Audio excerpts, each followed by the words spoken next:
Hello everyone, I am Lauren Rodriguez, and today I'm going to be talking about communication in our relationships, our love languages, how we talk to someone, how we grow into being right for each other, understanding each other, and loving each other, all that. According to one article I read from thewomenshealthmag.com, one study of one couple's insider language published in the Journal of Social and Personal Relationships reported that the more goofy nicknames, made up terms, and the higher the relationship satisfaction tended to be.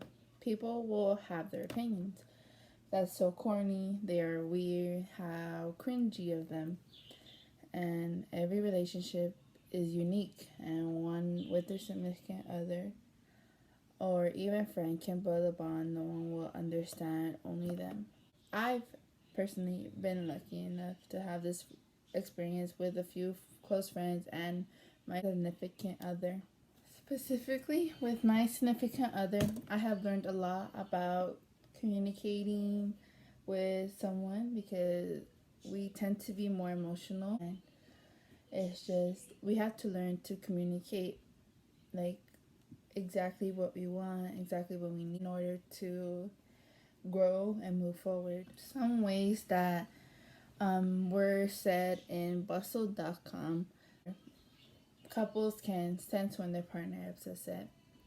We can create physical gestures to show that we love someone, and we can understand one another by simply looking at their body language. These examples are all ways we manage to communicate with one another. And in my interpersonal relationship with my significant other, we have had our own way of communicating. For example, when we are working together or just working on our own things, we still try to show love to each other any way we can. For example, when we are working together, we still try to show like love by like sending a hand heart to each other.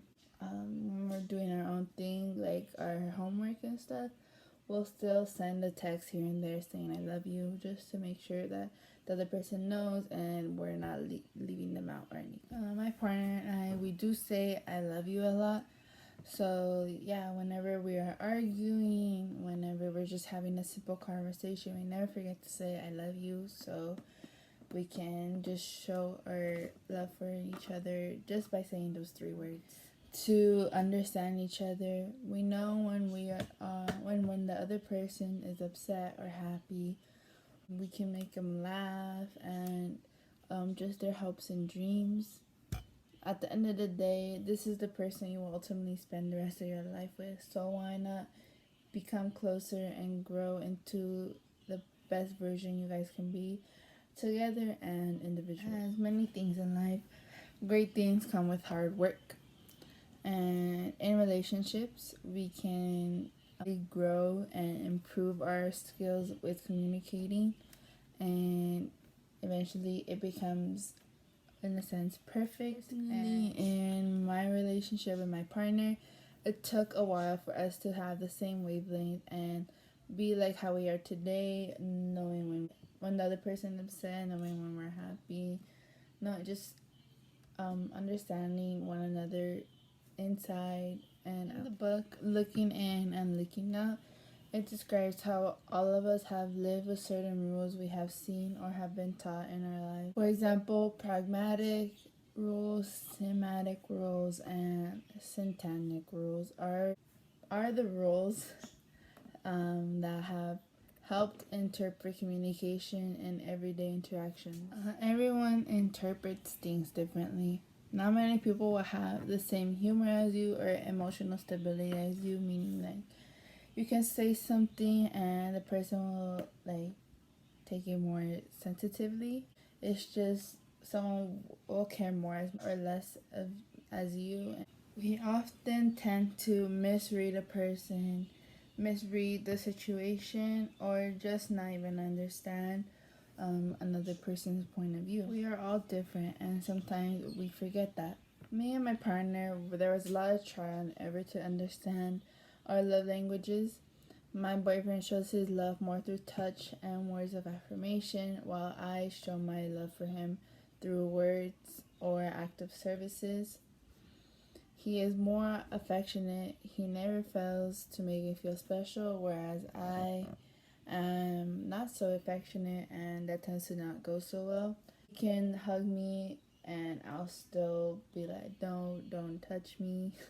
It's just when I am mad, I like to distance myself. I shut myself out and I don't talk, and sometimes I will ignore him. This I know hurts his feelings, and yet he doesn't forget to tell me he loves me. Before my boyfriend, I had a good amount of heartbreaks where I felt changed me. One thing that changed for me was my emotional availability. I became less loving and stopped being so involved with the other person. I didn't want to be so attached because I was attached before and it didn't go so well. It is normal though to have experiences that cause traumatic feelings, but everyone we meet will have a different story, different way to love, and sometimes we find ways to communicate, and other times, yeah, it just doesn't work out, and that's okay. And this unfortunately caused a strain in my relationship because I would compare him to my previous partner. I would think he'd do the same things as he did. Comparing him didn't do any good in my relationship. I learned to see my current partner as a new flower, just bloomed in my life and changed everything. And I try to see it that way, in a sense that like I can really just not compare him to someone else and just keep learning what he has to offer, and that actually really helped because when I started to look at him that way, we were able to grow, and we we adapted to his ways of love and my ways, and now we get each other as if we knew one another when we were kids. As I mentioned in my previous relationship, some things that I changed about myself were my empathy and building close-knit relationships. I believe having a close-knit relationship is very important in any relationship. Without it, can really put a toll on the friendship that you have with the person. When we know the verbal cues to communicating well with others, that helps us not lose good friendships or relationships. Like described with impersonal and interpersonal relationships. Impersonal is when there isn't a serious connection like interpersonal relationships would have. Interpersonal relationships are the ones to be more cautious about. People should know to say things directly rather than throw shots at someone and assume they will catch it. People don't like to elaborate, give out good information like a good communicator. This causes problems and can be fixed simply by putting judgment aside and listening. And also, building trust. We all learn to become better communicators to be able to build solid relationships. Some ways to overcome these obstacles is in your relationship is using we rather than I or you. We make sure everyone is connected and involved in the conversation. It shows the connection between the listener and the speaker.